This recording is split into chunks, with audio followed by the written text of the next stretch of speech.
Want to know why? Ask how. Howard the Humongous.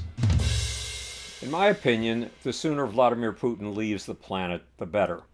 He's a mass murderer. But the fact is that Putin has pulled off a miracle. The news media says that the mutiny against Russia's military leaders on Saturday, June 24th, shows Putin's weakness. But that's dead wrong. The mutiny shows Vladimir Putin's strength. Why?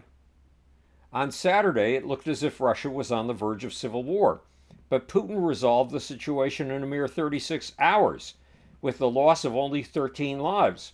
In the 21st century, no uprising of this kind has been extinguished with such little bloodshed and in such a small amount of time.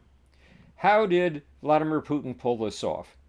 The credit goes to three of Putin's abilities. Number one is Putin's ability to mobilize allies.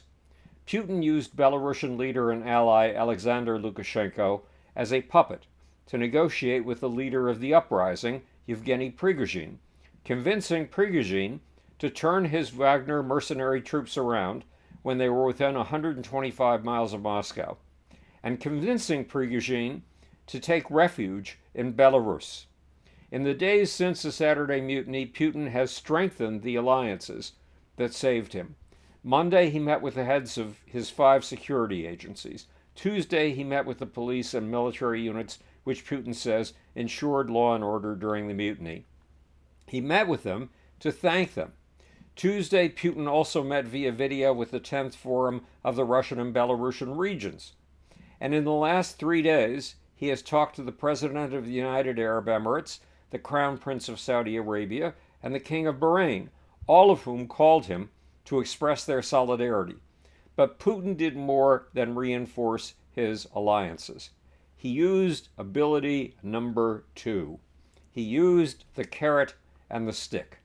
On Friday, when Yevgeny Prigozhin first hinted about his armed revolt on his Telegram channel, the Federal Security Service, Putin's FBI, launched a criminal probe into Prigozhin's calls for a mutiny. Saturday night, as Prigozhin's troops were barreling down the highway to Moscow, Putin gave a fire and brimstone speech warning that our actions to defend the fatherland from such a threat will be brutal. Putin's reputation for killing his enemies made that warning just a little bit blood-curdling. That's when Vladimir Putin recruited Belarus's Alexander Lukashenko to act as his finger puppet and to persuade Prigozhin that in exchange for suspension of this brutal punishment, he should turn his troops around and send them back to their base camp. The negotiation worked, and Putin lived up to his end of the deal. In the words of the Russian news agency TASS, quote, Kremlin spokesman said that the criminal case against the Wagner chief would be dropped.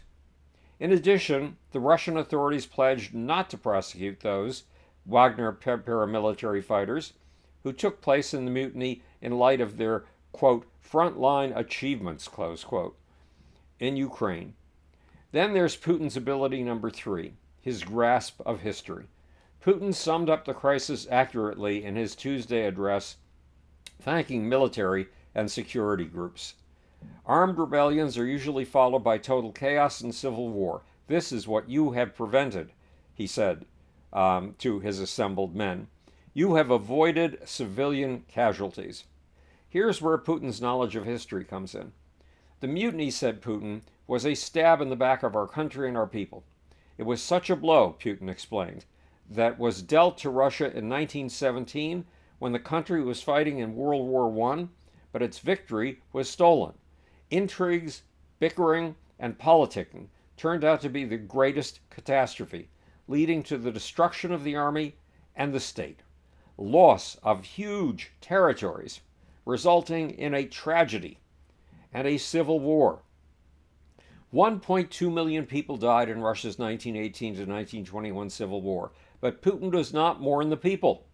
He mourns the loss of territory. He wants to restore the Russian Empire.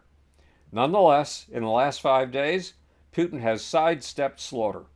He has pulled off an almost impossible victory, using the power of alliances, the carrot and the stick, and a knowledge of history. This is Howard Loom, speaking to you from the future. It's your job and my job to make. Or, want to know why? Ask how.